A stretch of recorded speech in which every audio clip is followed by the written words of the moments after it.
Shalom saudara dalam Tuhan. Saudara, Irene Handono ya adalah seorang yang sering membahas Alkitab, tapi pembahasannya selalu ngawur. Seperti di video berikut. Dan di kesempatan ini saya mengajak saudara sama-sama menanggapi pernyataan beliau tentang beberapa ayat Alkitab. Dan saudara dalam Tuhan, langsung saja kita melihat videonya terlebih dahulu. Dan pastikan tekan tombol like dan juga share video ini sebanyak-banyaknya, supaya menjadi berkat bagi banyak orang, dan juga supaya melalui video ini banyak yang sadar bahwa ya ketika Irene Handono membahas Alkitab ya keliru dan ngawur. Nah, saudara Tuhan, mari kita melihat videonya. Coba kita buka Kisah Para Rasul. Kisah bisa buka nggak? Kisah Para Rasul ya. Itu pasal 11 ayat 26. Pasal 11 ayat 26. Oke. Ayat. Mereka tinggal bersama-sama dengan jamaat itu 1 tahun lamanya, sambil mengajar banyak orang. Di Antiochialah murid-murid itu untuk pertama kalinya disebut Kristen. Nah, Ini ya, ya.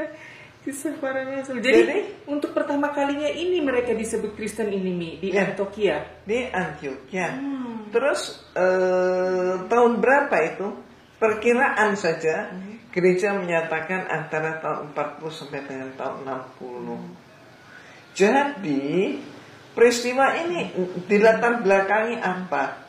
Peristiwa ini dilatar belakangi oleh, mohon maaf, makar terhadap Nabi Isa alaihissalam, yang kemudian Nabi Isa alaihissalam diselamatkan oleh Allah.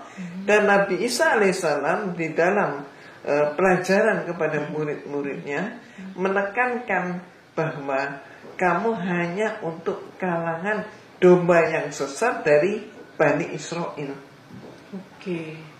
Jadi artinya secara umum dakwah Nabi Isa itu untuk kalangan Bani Israel saja ya nih, jadi tidak untuk semua. Tapi kok dibawa sampai menyeberang ke Antiochia. Antiochia.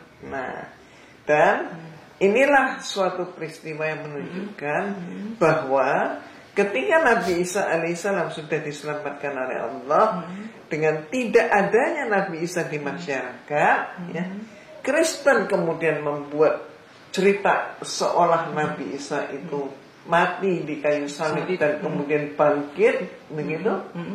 Dan kemudian dilanjutkan oleh Paulus.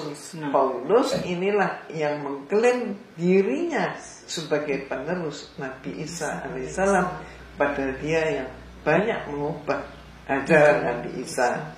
Caranya apa? Politik pecah belah. Jadi ternyata politik pecah belah itu sudah ada sejak dulu ya Umi ya. Jadi sebenarnya Umi, siapa Paulus ini nih? Soalnya dia pernah mengklaim dirinya, saya adalah murid dari Yesus sendiri. Padahal nggak pernah belajar kepada Yesus. Kemana Nabi Isa yang disebut Yesus ya, pergi misalnya ke utara, dia pasti ke selatan. Kalau Nabi Isa di selatan, dia pasti ke utara.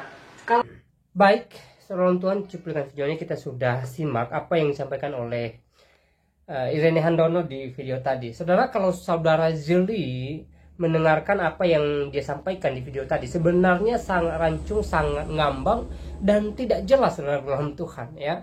Ini membuktikan bahwa sebenarnya Irene Handono ini benar-benar tidak mengerti Alkitab, tetapi dia berusaha berbicara Alkitab.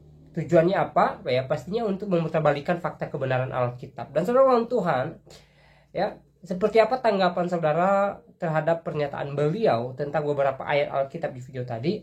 Silahkan tulis di kolom komentar.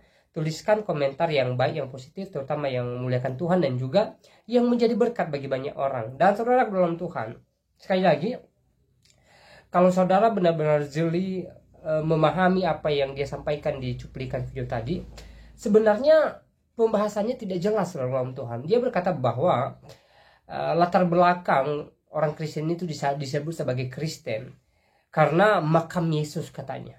Ya, makam Yesus, dan menurut dia Yesus atau dia sebut sebagai Nabi Isa ya tidak mati di salib tetapi diangkat menjadi Tuhan. Ya, dan dia hubungkan dengan Injil Matius pasal 11 di mana Yesus mengatakan bahwa dia datang kepada bangsa Israel saja. Dan akhirnya dia bingung sendiri. Kalau Yesus datang kepada bangsa Israel, kenapa dia sampai ke Antiokhia? Kenapa dia melewati daerah orang Israel? Jadi pembahasannya sangat tidak jelas dalam Tuhan. Bahkan dia mencampur adukan beberapa ayat dalam Tuhan. Ya, dia tidak paham tentang ayat itu, tapi dia bahas dan ujung-ujungnya ngawur ya. Kalau saya perhatikan apa yang disampaikan tadi sebenarnya dia merujuk kemana saya tidak tahu ya. Dia bahas apa saya tidak tahu. Apakah dia bahas tentang latar belakang Kristen atau dia juga membahas tentang Yesus Kristus tidak mati di salib, atau dia sedang membahas tentang pelayanan Yesus gitu loh. Ya, jadi sangat tidak jelas sekali ya. Jadi beberapa hal saya mau luruskan ya tentang latar belakang Kristen ya. Dia mengutip kisah para rasul pasal 11 ya, dimana di sana dikatakan bahwa di Antiokhia lah Kristen disebut, atau pertama kali orang-orang percaya itu disebut sebagai Kristen. Dan saudara dalam Tuhan, kenapa kemudian orang-orang percaya kepada Yesus ini disebut sebagai orang Kristen? Karena mereka adalah pengikut Kristus. Arti daripada Kristen adalah pengikut Kristus. Orang yang percaya kepada Yesus Kristus. Maka mereka disebut sebagai pengikut Kristus. Atau istilah lain, Kristen saudara dalam Tuhan. Ya, ini sangat jelas, dan kalau kita melihat juga di ensiklopedia Alkitab misalnya, ya, itu jelas bahwa ya arti daripada Kristen itu adalah pengikut Kristus. Ya, jadi bukan Paulus yang membuat hal itu, bukan Paulus yang menamakan orang percaya itu Kristen, bukan. Ya, tetapi memang Kristen atau orang percaya disebut sebagai orang Kristen itu dilatar belakangi karena mereka adalah orang-orang percaya kepada Yesus Kristus. Ya. Jadi ini bukan buatan Paulus semata seperti yang disampaikan oleh Irene Handono di video tadi. Tidak, saudara dalam Tuhan. Sekali lagi, arti daripada Kristen itu adalah pengikut Kristus. Ya.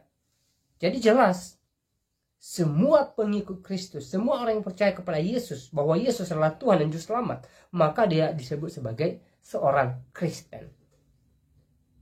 Ya. Kedua, ya, Kristen ya bukan didirikan oleh seorang Paulus. Tidak, saudara dalam Tuhan. Paulus tidak mendirikan Kristen. Ya. Tetapi Paulus adalah mengajarkan apa yang diajarkan oleh Tuhan Yesus kepada orang-orang percaya dan juga kepada orang-orang yang belum percaya. Ya. Jadi sumber pengajaran daripada Paulus itu adalah berasal dari Kristus. Pengajaran Tuhan Yesus diteruskan oleh Paulus kepada orang-orang yang belum percaya dan juga orang-orang yang sudah percaya. Jadi Paulus tidak mendirikan agama Kristen, tidak. Ya. Ajaran yang disampaikan oleh Paulus adalah ajaran Yesus Kristus dan juga ajaran di dalam Perjanjian Lama. Artinya bahwa yang disampaikan oleh Rasul Paulus itu adalah benar-benar firman Allah, benar-benar firman Tuhan. Itu hal kedua yang harus kita pahami. Ya. Jadi apa yang disampaikan oleh Irene Handono di video tadi sangat ngawur, saya katakan ya. Dia menyampaikan hal itu karena dia tidak paham Alkitab sama sekali. Sama sekali dia tidak paham dengan Alkitab. Tetapi lucunya dia membicarakan ayat-ayat Alkitab dan ujung-ujungnya ya menyesatkan pendengarnya gitu loh. Kasihan dengan pendengarnya sebenarnya. Ya. Dan berikutnya dia tadi kaitkan pembahasannya dengan Matius 15 ketika Yesus menyembuhkan atau ketika Yesus menolong seorang perempuan Kanaan. Ya. Yesus mengatakan bahwa dia datang hanya untuk bangsa Israel. Sebenarnya kalimat itu dia sampaikan untuk menguji iman daripada seorang perempuan Kanaan yang memohon, yang meminta pertolongan Yesus supaya anaknya disembuhkan. Ya. Ketika seorang perempuan Kanaan datang kepada Yesus lalu meminta supaya Yesus menyembuhkan anaknya, Yesus berkata bahwa dia datang hanya untuk Bani Israel gitu loh. Ya. Lalu perempuan ini tidak kendor imannya, dia tetap memohon belas kasihan Tuhan. Ya. Dengan mengatakan bahwa dia butuh pertolongan Yesus. Sampai Yesus mengatakan bahwa tidak mungkin roti yang disediakan buat anak-anak dilempar kepada anjing. Ya. Dan perempuan ini dengan imannya mengatakan bahwa ya, anjing pun memakan sisa-sisa daripada roti yang diberikan kepada anak-anak. Ya. Dia betul-betul meminta pertolongan Tuhan. Dia betul-betul meminta supaya Yesus menyembuhkan anaknya. Bahkan dia merendahkan diri dalam Tuhan. Ya. Sampai-sampai Yesus ibah dan menyembuhkan daripada anak perempuan ini. Jadi Yesus mengatakan bahwa dia datang hanya untuk Bani Israel. Sebenarnya dia sedang menguji daripada iman perempuan ini. Ya. Buktinya Yesus melayani siapa saja kok. Yesus berjumpa dengan seorang perempuan Samaria. Ya. Yesus melakukan pelayanan. Ya. Dan banyak hal yang dilakukan oleh Yesus di luar orang Israel. Bahkan Irene Handono sendiri mengatakan bahwa Yesus sampai ke Antioquia, daerah yang bukan daerah orang-orang percaya gitu loh, di luar daerah Yahudi ya gitu. Ya itu jelas. Kenapa Yesus sampai ke Antioquia? Karena dia tidak membatasi diri untuk bangsa Israel, tidak. Tetapi dia datang untuk orang-orang yang percaya kepadanya, siapapun. Ya, bahkan Yesus juga menyampaikan kepada murid-muridnya supaya mereka menyampaikan firman-Nya kepada segala bangsa, ya, supaya muridnya menjadikan segala bangsa menjadi orang-orang yang percaya kepada Yesus Kristus. Artinya bahwa kedatangan Yesus tidak terbatas kepada bangsa Israel saja, tetapi kepada semua orang, kepada siapapun yang percaya bahwa Yesus adalah Tuhan dan Juru Selamat dalam kehidupan mereka. Ya.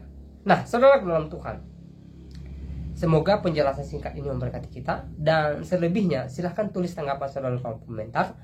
Tuliskan tanggapan yang baik, yang positif, terutama tanggapan yang memuliakan Tuhan dan juga yang memberkati banyak orang pastinya. Dan kiranya Tuhan Yesus memberkati kita semua. Shalom.